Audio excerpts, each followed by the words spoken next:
मे आई कम इन sir? जी आइए। Good afternoon sir. Good afternoon, take your seat. Thank you sir. जी आप विकास हैं? जी सर। विकास, आप जानते हैं कि हम लोग यथासंभव जितने भी प्रिकॉशंस हैं ले रहे हैं कोविड को लेकर। जी सर। हम लोग सामान्यतः मास्क पहन के रह रहे हैं, केवल बात करते समय मैं मास्क हटा रहा हूँ। आपके पास भी ये सुविधा है कि आप मास्क लगा के भी इंटरव्यू दे सकते हैं, और अगर आप सुरक्षित महसूस कर रहे हैं तो मास्क हटा भी सकते हैं, क्योंकि हमने पर्याप्त डिस्टेंस भी रखा है। ठीक है। हालांकि एक बार आप मास्क हटा दीजिए ताकि मैं आपको वेरीफाई कर सकूं। Thank you sir. आप विकास प्रजापति हैं जो कि टोंक से हैं? जी सर। कंफर्टेबल हैं, सुरक्षित महसूस कर रहे हैं? Yes sir. आपको खुद तो कोई सिम्टम्स हाल फिलहाल में नहीं रहे हैं? नहीं सर। ठीक है, चलिए फिर बातचीत शुरू करते हैं। बताइए विकास अपने बारे में। सर, मेरा नाम विकास प्रजापति है और मैं टोंक ज़िले से आता हूँ। मेरी स्कूली शिक्षा टोंक ज़िले से ही पूर्ण हुई है।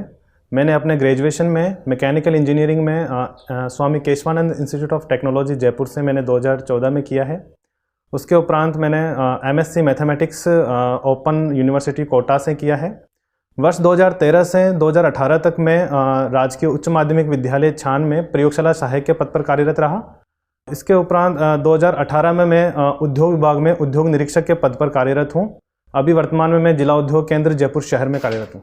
आपने बीटेक किया, आपने मास्टर्स किया मैथमेटिक्स में? जी सर। लैब असिस्टेंट रहे, अब आप इंडस्ट्री इंस्पेक्टर हैं। जी सर। क्या आपके अनुभवों का ये जो वैविध्य है, मैकेनिकल इंजीनियरिंग, मैथमेटिक्स, स्कूल में लैब असिस्टेंट, अब इंडस्ट्री, आपको क्या लगता है कि ये वैविध्य आपकी प्रशासनिक सेवाओं में कैसे काम आएगा? जी सर, जिस प्रकार मैंने मैकेनिकल इंजीनियरिंग में ग्रेजुएशन किया तो वहाँ पर जो इंजीनियरिंग के दौरान एनालिटिकल अप्रोच, किसी भी प्रॉब्लम के सॉल्यूशन में इनोवेटिव जो सॉल्यूशंस हैं, इसके अतिरिक्त जो प्रोजेक्ट्स वगैरह हम करते थे, उनमें जो प्रोजेक्ट मैनेजमेंट टेक्निक्स थी उनका प्रयोग प्रशासन में बेहतर तरीके से कर पाऊँगा। इसके अतिरिक्त प्रशासन में हमेशा से ही एक टेक्निकली साउंड जो एडमिनिस्ट्रेटर्स हैं उनकी आवश्यकता रहती है। मैं उसकी अपनी क्षमताओं और योग्यताओं का प्रयोग प्रशासन में कर पाऊँगा। चूँकि मैंने मैथमेटिक्स में एमएससी प्रयोगशाला सहायक के पद पर रहते हुए पत्राचार के माध्यम से की थी, वह उस समय की परिस्थितियों के अनुसार मैं चूँकि प्रयोगशाला सहायक था और मेरे पास लीव्स नहीं थी, इसलिए मैंने मैथमेटिक्स को चुना। मेरी रुचि भी मैथमेटिक्स में उस समय विषय में रही थी, और मैथमेटिक्स का प्रयोग भी सर में जो स्टैटिकल डाटा है और डाटा एनालिसिस है, और इसके अतिरिक्त जो इकोनॉमिक्स वाले जो सेक्टर्स हैं वहाँ पर मैं मैथमेटिक्स का बेहतर प्रयोग कर पाऊँगा। विकास, आपने एक जिस कॉलेज से ये ग्रेजुएशन की है, जी सर, क्या नाम है इसका? जी सर, इसका नाम Swami Keshvanand institute of technology management and Gramotthan है। कौन है केशवानंद? जी सर, स्वामी केशवानंद जी को राजस्थान में शिक्षा संत के नाम से जाना जाता है। ये सीकर के निवासी थे और इन्होंने शिक्षा के क्षेत्र में काफ़ी उत्कृष्ट कार्य किए।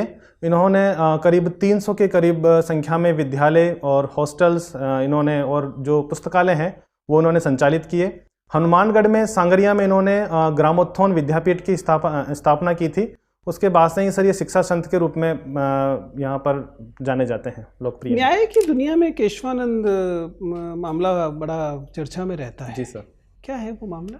सर, 1973 में जो केशवानंद भारती विवाद था, उस पर जो सुप्रीम कोर्ट की जो न्यायालय का जो बेसिकली संविधान के जो बेसिक फंडामेंटल जो है, बेसिक या फंडामेंटल, सॉरी मैं वो शब्द याद नहीं कर पा रहा हूँ, संविधान का मूल ढांचा है, ठीक है, फंडामेंटल इंफ्रास्ट्रक्चर है, उसके मूल ढांचे को लेकर सर्वोच्च न्यायालय द्वारा वर्डिक्ट दिया गया था कि जो संविधान क्या में है डॉक्ट्रिन ऑफ बेसिक स्ट्रक्चर क्या है?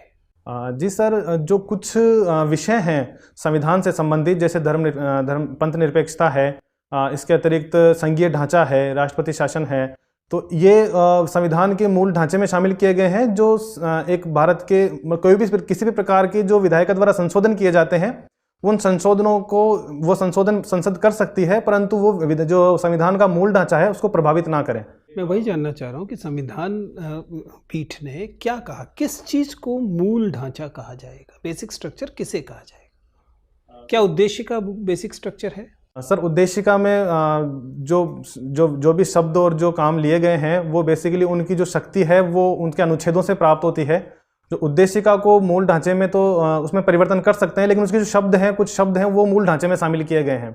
उनको जो जैसे एकता, अखंडता है, जो पंथ निरपेक्षता है, उनको उनके साथ इस प्रकार से उनमें संशोधन नहीं किया जा सकता है कि उनको प्रभावित करे विधायिका द्वारा। ठीक।